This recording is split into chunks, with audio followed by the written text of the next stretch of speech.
La RDC continue à améliorer ses pratiques dans le domaine des droits humains, c'est ce qu'indique Bintou Keïta, représentante spéciale du secrétaire général de l'ONU en RDC. D'après les activistes des droits de l'homme, cette déclaration n'est pas suffisante dans le sens où elle n'atteint pas toutes les zones touchées par les violences.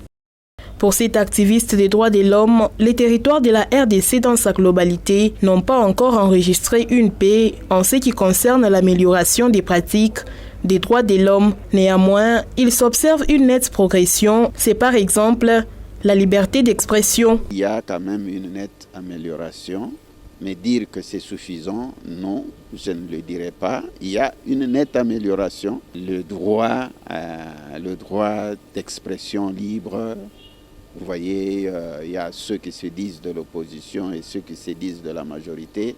De quelle manière sur les réseaux sociaux ils prennent des langages un peu détournés à l'endroit de ceux qui nous dirigent. Vous voyez que d'autres personnes peuvent déclarer du n'importe quoi, mais ils ne sont pas poursuivis.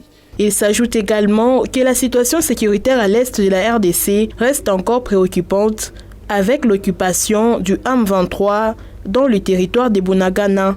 Bien que l'on enregistre du point de vue des dispositifs légaux des avancées significatives. Il faut que Bunagana soit libéré. Si Bunagana est libéré, si tout l'Est devient en paix, ces avancées significatives seront vécues. Parce que si un